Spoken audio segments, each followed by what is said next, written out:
जय श्री कृष्णा, जय श्री श्याम। आज सकट चतुर्थी है, बड़ी ही पावन बेला है सभी का सकट चतुर्थी में, और बहुत बहुत स्वागत और अभिनंदन। माघ मास की चतुर्थी ये बड़ी ही पावन, बड़ी पवित्र होती है। सभी माता बहनें अपने बच्चों की लंबी आयु के लिए, सुख सौभाग्य के लिए इस व्रत को करती हैं और सुख शांति दान करती हैं। तो गणेश जी के चरणों में चलते हैं। पहले गणेश भगवान की कथा और फिर सत्ता माता की कथा। तो एक समय की बात थी कि भोले बाबा और तपस्या के लिए चले गए थे। तो माँ पार्वती अकेली थी।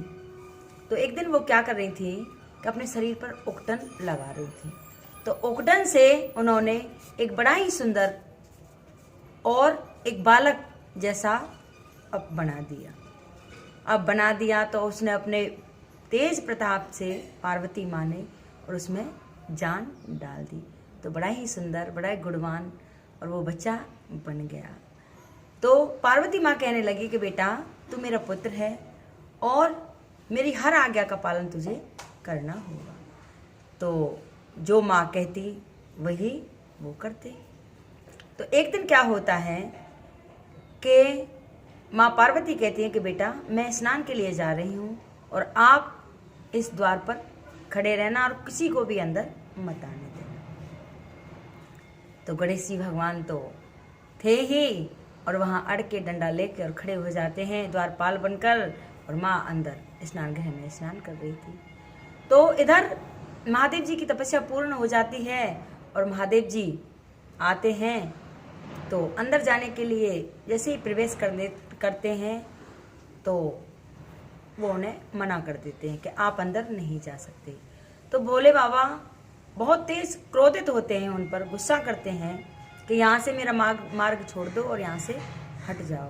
तो वो नहीं मानते। तो भोले बाबा अपने नंदीगणों को भेजते हैं कि जाओ इस बालक को समझाओ कि यहाँ से हट जाए। तो नंदीगण जाते हैं और उनको समझाते हैं, लेकिन वो नहीं समझते और उनको भी ये नहीं पता था कि ये मेरे पिता हैं। उन्हें तो अपनी माँ के आज्ञा का पालन करना था। तो वहीं खड़े रहते हैं।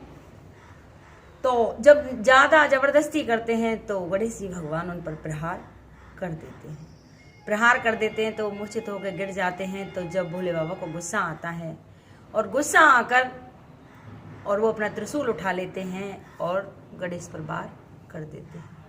गणेश जी का धड़ सिर से अलग हो जाता है। इधर माँ पार्वती को पता चलता है कि गणेश जी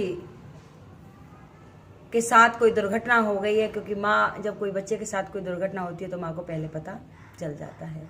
तो दौड़ी दौड़ी पार्वती माँ आती हैं, देखती हैं कि गणेश जी का सिर धड़ से अलग पड़ा है और भोले बाबा के हाथों में त्रिशूल है। तो वो क्रोधित हो जाती हैं और माँ काली का रूप धारण कर लेती हैं। तो चारों तरफ हाहाकार मच जाता है, त्राह त्राह होने लगती है। सभी देवतागण आते हैं कि भोले बाबा आपने ये क्या किया, अब इनका क्रोध कैसे शांत होगा। कोई युक्ति ऐसी लगाओ कि इनका क्रोध शांत हो, नहीं तो सारी सृष्टि विनाश हो जाएगा, यहाँ तो कुछ भी नहीं रहेगा। तो जब सारे देवता स्तुति करते हैं तो ब्रह्मा जी कहते हैं कि ऐसा करो, आप पूरब दिशा में जाओ और कोई ना कोई तो मिलेगा। जब भोले बाबा कहते हैं कि हाँ मैं एक योग काम कर सकता हूँ, आप किसी पशु का शरीर ला के दे दो तो मैं इस पर जोड़ दूंगा और ये पुनर्जीवित हो जाएगा। तो भोले बाबा की और आज्ञा पाकर और पूरब दिशा की तरफ सारे इंद्रगण थे, देवता थे, वो चल देते हैं। तो वहाँ क्या देखते हैं कि एक हथनी और छोटा सा हाथी का बच्चा था और वो माँ जो थी उनकी और कमर पीट फेर कर सो रही थी और उसके धड़ को काट के और ले आते हैं।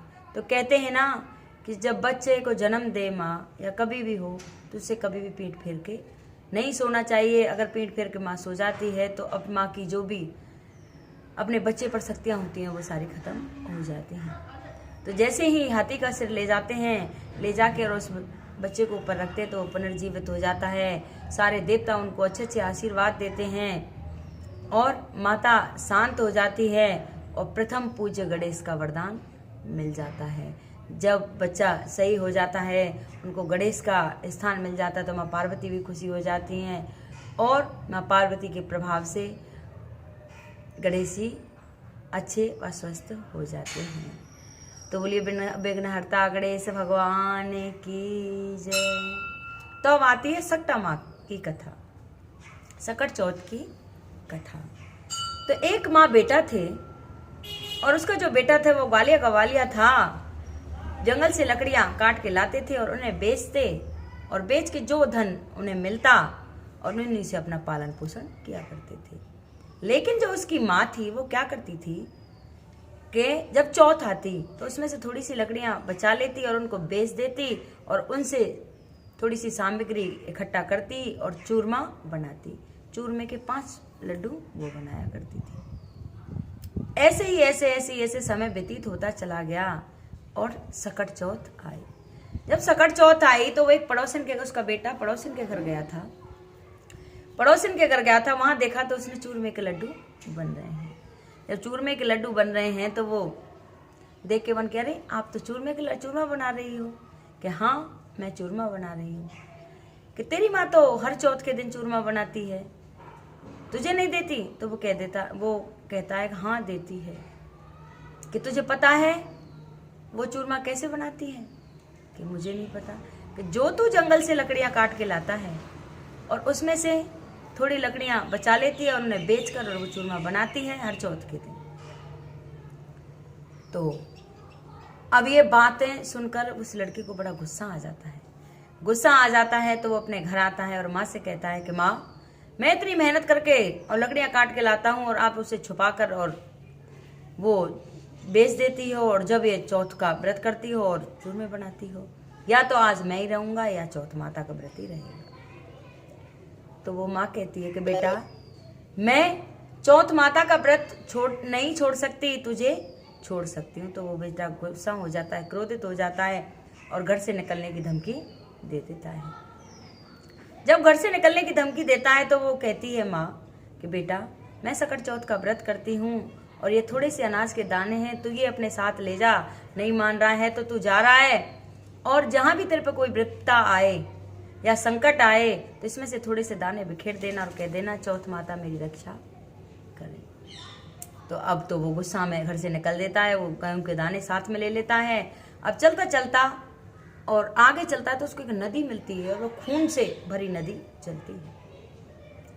तो उसको कोई रास्ता नजर नहीं आता, तो उसमें से थोड़े से दाने निकालता है और उस नदी में छोड़ता है कि हे चौथ माता, मुझे रास्ता दिखा और मेरी रक्षा कर। तो ऐसे ही कहता है, उसमें डालता है तो वो नदी सूख जाती है और अपना रास्ता उसको दे देती है। तो वो आगे बढ़ता है। आगे बढ़ता है तो घनघोर जंगल मिलता है और अंधेरा हो जाता है, रात्रि हो जाती है। तो वो डरने लगता है। तो जंगल में तो बड़े बड़े पशु होते हैं, व्याघ्र होते हैं, तो कभी भी खा जाएं। तो इस डर के कारण वो डरता है और डरता डरता चलता है। तो उसको याद आता है कि मेरी माँ ने गेहूं दिए थे, तो उसमें से थोड़े से दाने निकालता है और बखेरता है कि हे चौथ माता, इस वन्य पशुओं से मेरी रक्षा करो। तो वहाँ भी चौथ माता उनको इसकी रक्षा कर देती है। तो आगे चलता है तो बड़ा ही सुंदर नगर में पहुँचता है और पहुँचकर वहाँ क्या देखता है कि एक माँ बड़ी सुंदर गोल गोल पूड़ियाँ बना रही है, पूड़ियाँ बनाती जा रही थी और रोती जा रही थी। उस माँ के पास जाकर बैठ जाता है और पूछता है कि माँ तू क्यों रो रही है? कि बेटा कुछ नहीं, तुझे क्या है? कि नहीं माँ, मुझे भूख भी लगी है और तू मुझे बता तू क्यों रो रही है? कि बेटा मैं इसलिए रो रही हूँ, आज मैं अपने बेटे को लास्ट खाना खिला रही हूँ और आज के बाद मैं उसको नहीं देख पाऊंगी। कि क्यों? कि राजा हर रोज अभा चढ़ाता है 6 महीने में और एक बलि देता है, और आज मेरे बेटे का नंबर है, इकलौता ही मेरा बेटा है और आज वो नहीं रहेगा। तो वो कहता है कि माँ, आज तेरे बेटे की जगह मैं जाऊंगा, पहले तो तू मुझे पूड़ियाँ खिला, उसके बाद बात करेंगे, और तेरे जब भी राजा के दूत बुलाने आए तो अपने बेटे की जगह मुझे भेज देना।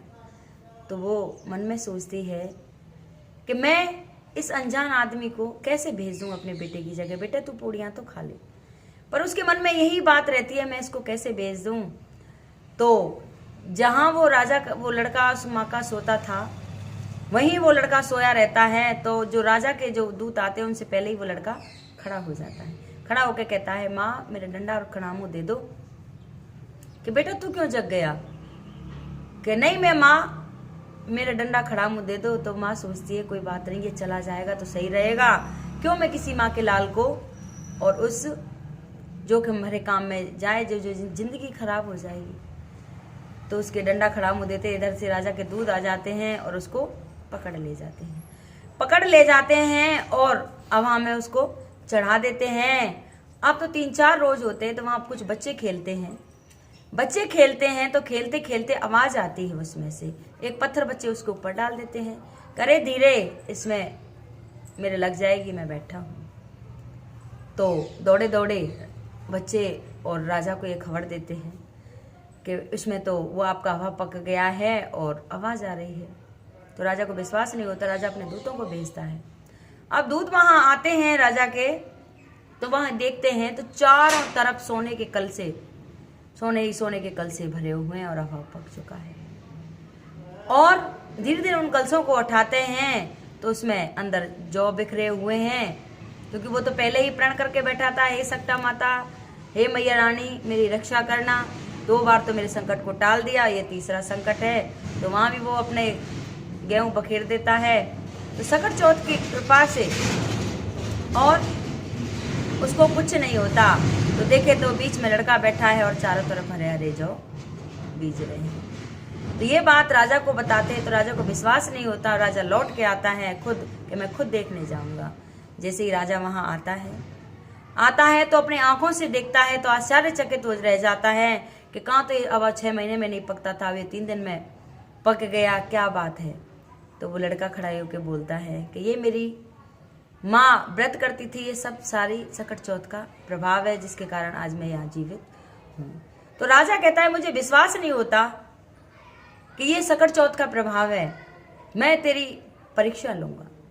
तो राजा परीक्षा लेता है उसकी। तो बोला एक घोड़े पे मैं चढ़ जाऊंगा और एक घोड़े पे तुझे बिठा दूंगा और तेरे दोनों हाथ बांध दूंगा। अगर तेरी सकट चौथ में, तेरी माता में अगर शक्ति है तो तेरी जो हाथ की रस्सी है मेरे हाथ में बंध जाए। तो वो लड़का फिर गेहूं के दाने बखेरता है कि मैया रानी 3 संकटों से तूने तो मेरे को मतलब बचा दिया, ये लास्ट संकट है और आज मेरी परीक्षा है, तो मुझ में आप शक्ति देना और मैं उत्तीर्ण हूँ।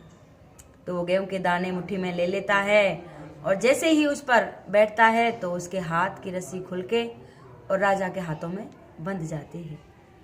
तो राजा प्रसन्न होता है कि सच्चाई में ये सकट चौथ माता का प्रभाव है। अब तो राजा उसको महल में ले जाता है और अपनी लड़की की शादी उसके साथ कर देता है। अब कुछ दिन उसको व्यतीत होते हैं वहीं रहते रहते। अब उसको कहता है कि देख मेरी माँ, राजा साहब बहुत दिन हो गए मुझे यहाँ रहते रहते, मेरी बूढ़ी माँ है, मेरा इंतजार कर रही होगी और मुझे उसकी बड़ी याद आ रही है, मैं यहाँ से जाना चाहता हूँ। तो राजा उनको बहुत सारा धन देते हैं, धन देकर और विदा कर देते हैं। तो जैसे ही वो लड़का अपने गांव की तरफ बढ़ता है तो उसकी जो माँ थी वो इतनी तो ताकत उसमें रही नहीं थी कि वो लकड़ियां काटे और बेचे। तो वो क्या करती थी, गोबर के गोसे बनाती और उनको बेचती और उनके अपना जीवन यापन करती। बहुत दुबली पतली हो गई थी। तो जो वही औरत और उसके घर जाती है कि अरे सुनती है कि क्या कि तेरे तो बहू बेटे आ रहे हैं। तो वो बोली कि कहाँ मेरा बहू, कहाँ मेरे बेटा, तूने ऐसी 1-2 दूती लगाई और पता नहीं क्या क्या मेरे बेटे से कह दिया, तो मेरा तो बेटा भी घर छोड़ के चला गया। कि नहीं देख तेरे बहू बेटे आ रहे हैं। तो बाहर आती है तो वो बेटे को देखती है तो माँ फूली नहीं समाती, आरती का थाल लाती है, मंगल गाती है, आरती करती है और बड़े ही हर्षोल्लास मनाती है और उनको अपने घर ले जाती है। तो हे सकट चौथ महारानी, हे सकटा महारानी, जैसे उस माँ के पुत्र को जीवन दान दिया, सभी को मनोरथ पूर्ण करना, सभी के वारे न्यारे करना, जो भी ये कथा सुने हुंकरा भरे उन सभी की मनोकामना पूर्ण करना, सभी के बाल गोपालपन अपनी कृपा दृष्टि बना कर रखना। हे महारानी, जैसे उस बुढ़िया के वारे न्यारे कर दिए, सभी की मनोरथ पूर्ण करना। जो भी मेरी कथा सुने, लाइक सब्सक्राइब करे, उनकी सभी मनोकामना पूर्ण करना। बोल सकट चौथ महारानी की।